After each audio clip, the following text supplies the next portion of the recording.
Live right here on this Monday on the early line on SportsGrid, looking back on a doubleheader of Game 7s yesterday in the NBA playoffs, where both teams had to go away from home and win on the road. The Timberwolves complete a historic comeback in the second half. The T-Wolves down by as many as 20 against the Denver Nuggets at certain points in the opening half, down by 15 at the break, come all the way back to win 98-90 over the reigning champs, ending the title defense for Denver. Entering yesterday, DRS, in Game 7s in the history of the NBA postseason, the largest halftime deficit overcome was 11 points. Minnesota now etches its name in the history books, down by 15 at the break, 53-38 to storm all the way back on the road in the Mile High City at the home of the reigning champs to send the Denver Nuggets packing in advance to the Western Conference Finals. 98-90 again. The T-Wolves winning outright as a 4.5-point underdog. A total that closed as an even 200 stays under the number.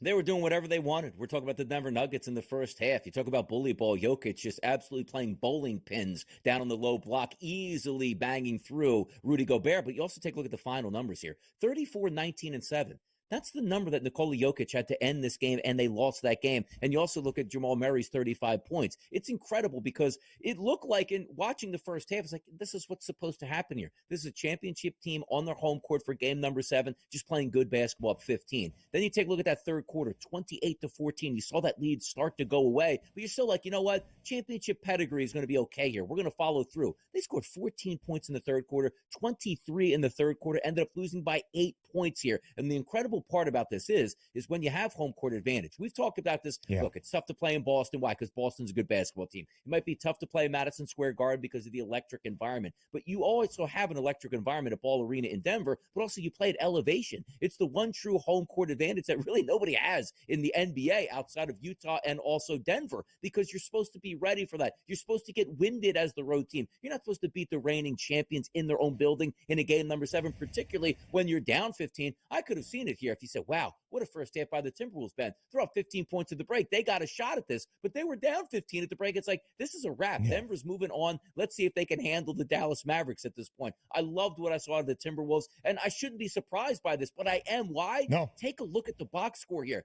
Anthony Edwards, 6 of 24 from the floor, and they won this basketball game. You don't understand how important that is, where you don't need your all-time superstar to provide a 40-point effort and still get a victory in a game number 7 in Denver. Minnesota, my goodness, what's next for them? We know it's the Mavericks, but so impressive, Ben.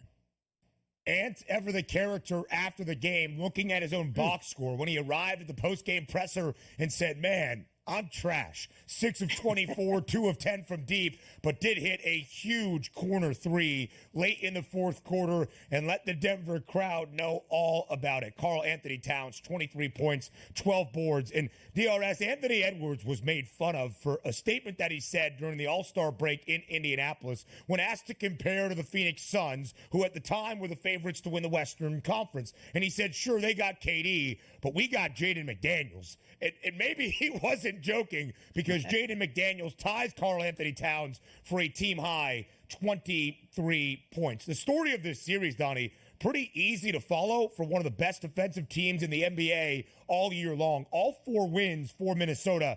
Total stays under. All 3 wins for Denver. Total went over. The Nuggets did not reach 100 in this game against the T-Wolves. In any of the 4 losses, Denver did not get to the century mark against the Timberwolves. And whatever the second half adjustments on the defensive side of the floor were made by Chris Finch, they paid off. Denver was getting everything they wanted in the opening half, and then it became very stagnant and stale, resulting in a lot of heaves from deep from Nikola Jokic. And, Donnie, we love to look at the box score and look back and say blanket statements. If you said this, X then resulted. If you were to tell me that Jamal Murray and Nikola Jokic combined for 69 points, where Jamal scored 35 and Jokic had 34 and 19, I would have asked, how many points did Denver win by? How easily did they cover as a 4.5-point favorite at altitude? It's just that nobody else on Denver scored more than 7, and Minnesota prevails.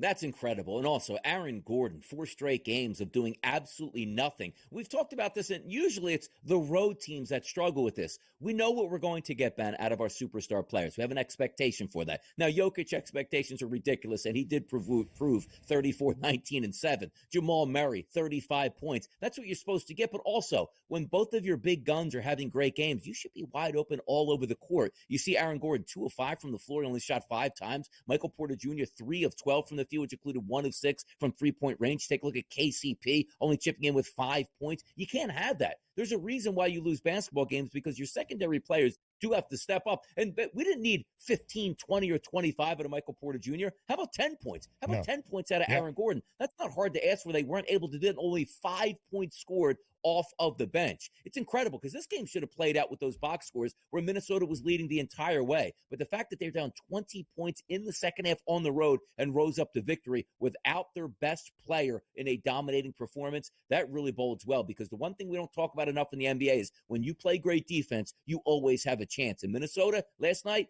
great defense. Listen, we will talk about what is next, what the offseason holds for the Nuggets. The reigning champs have their title defense come to a close in the second round. The only defending champ to reach the conference finals the following year, the 2019 Golden State Warriors. But we focus now on Minnesota, a team that Donnie has loved, and frankly, the Timberwolves have backed it up with belief in themselves. We'll look at the odds outlook, what Minnesota has had to overcome from the perspective of the odds makers, but they will enter the Western Conference Finals booked as a minus 180 outright favorite to win that conference crown. In DRS on the road, Minnesota has been unreal this postseason. 5-1, both straight up and against the spread. Booked as an underdog in all 6 road games. They have won outright in their 5 victories. The Timberwolves are not scared of this moment. In fact, it seems Minnesota is eager to seize this time at the top.